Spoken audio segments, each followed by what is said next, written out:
गांव में सुमन अपने पापा और अपनी दादी के साथ रहती है। रोज सुबह उसके पापा खेती करने जाते हैं और सुमन नल से पानी भरकर घर में लाती है। पर उसके सपने बड़े होते हैं। उसका सपना होता है कुछ कर दिखाने का। उसके पास एक हुनर होता है। वह पुराने से पुराने कपड़े को बिल्कुल नया और सुंदर बना देती है। दादी बोलती है, अरे वाह बेटिया, तू तो बड़ी कलाकार निकली। तू तो पुराने से पुराने कपड़े को बिल्कुल नया कर देती है। सुमन पूरे गांव में मशहूर हो जाती है। एक दिन सुमन पेड़ के नीचे बैठी होती है। कुछ औरतें आती है।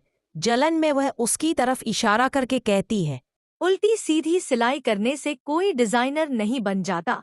हमारे तरह घर चलाकर दिखाओ तो जाने क्यों बहन। पर सुमन उनकी बातों को अनसुना कर देती है। एक दिन गांव में शहर से एनजीओ वाले आते हैं। गांव के बच्चे सुमन के पास जाते हैं और कहते हैं, दीदी दीदी, बाहर गांव में शहर से कोई एनजीओ वाले आए हैं। वह कह रहे हैं अगर किसी के पास कोई हुनर हो तो हमें आकर बताएं, हम उसकी मदद करेंगे। आप तो कितने अच्छे कपड़े बनाती हो, एक बार आप उनसे जाकर मिल लो। सुमन भी उनके पास जाती है और उनसे बातचीत करती है। मैं सुमन हूँ। हाँ, मैंने सुना है आपके बारे में कि आप कपड़ों को बहुत अच्छा डिजाइन करती हैं। आप चाहे तो शहर में हमारे एनजीओ आ सकती हैं। लेकिन शहर जाने में तो काफी खर्चा होगा और वहाँ पर रहना खाना सब काफी मुश्किल होगा। हमारे पास इतने पैसे नहीं हैं। हमें आप जैसे टैलेंटेड लोगों की बहुत ज़रूरत है। आप पैसों की चिंता न करें, आप हमारे एनजीओ में ही रहेंगी। आपकी पढ़ाई रहने का खर्चा हम देखेंगे। अगर आपको इंटरेस्ट हो तो ये हमारा कार्ड रख लीजिए, हमें बता दीजिएगा। हम आपके लिए रहने खाने का इंतजाम कर देंगे। सुमन यह सुनकर खुश हो जाती है। वह भागती हुई घर पहुंचती है। घर पर पापा और दादी बैठे होते हैं। पापा, दादी माँ, मैं आप लोगों से कुछ बात करना चाहती हूँ। गांव में आज शहर से एनजीओ वाले आए थे। उन्हें मेरी डिजाइन्स बहुत पसंद आई। वो कह रहे थे कि मैं शहर आकर इसकी पढ़ाई करूं। पर दादी कहती है, अरे बिटिया, तू बहुत भोली है। वो सब बहुत झूठे हैं। वो तुझे कुछ नहीं सिखाएंगे। भला आज के ज़माने में कौन फ्री में पढ़ाएगा। बेटा सुमन, दादी सही बोल रही हैं। तू शहर कैसे जा सकती है? हम तो इस गांव के बाहर कभी नहीं निकले। और फिर तेरी पढ़ाई का, रहने खाने का कितना खर्चा होगा? तू तो सब जानती है, खेती से कितना ही हो पाता है। पर पापा, मेरा मन है बड़ी डिजाइनर बनने का। और वो बोल रही थी कि शहर में रहने का, पढ़ाई का सब खर्चा एनजीओ ही करेगा। ठीक है, फिर अगर ऐसा है और तुझे शौक है तो बढ़िया है। दादी और पापा शहर भेजने को मान जाते हैं।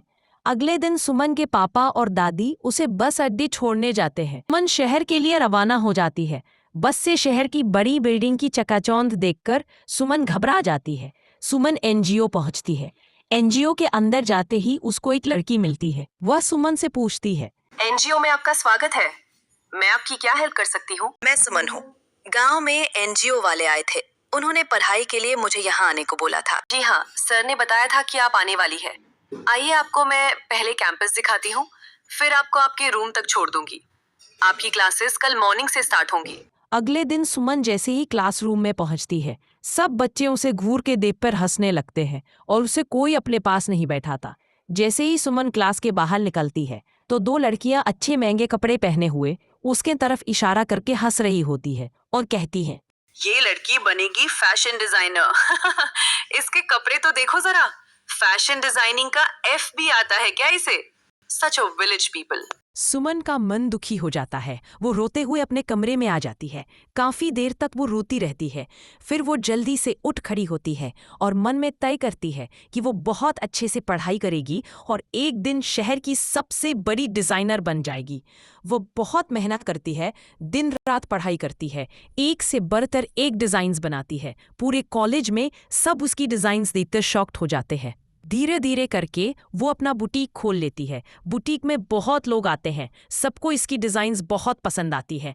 थोड़े दिन बाद वो पूरे शहर में मशहूर हो जाती है। बड़े बड़े सेलिब्रिटीज़ उसी से कपड़े डिज़ाइन करवाते हैं। कुछ ही टाइम में वो अपना बुटीक बड़ा कर लेती है और गांव से अपने पापा और दादी को बुला लेती है और कहती है, देखा पापा दादी, मैंने कहा था ना कि मैं एक दिन बहुत बड़ी डिजाइनर बनूंगी। सपने गांव शहर नहीं देखते हैं तो सिर्फ हिम्मत जो सुमन ने रखी। अगर हमारी नीयत अच्छी है तो रास्ते अपने आप बन जाते हैं।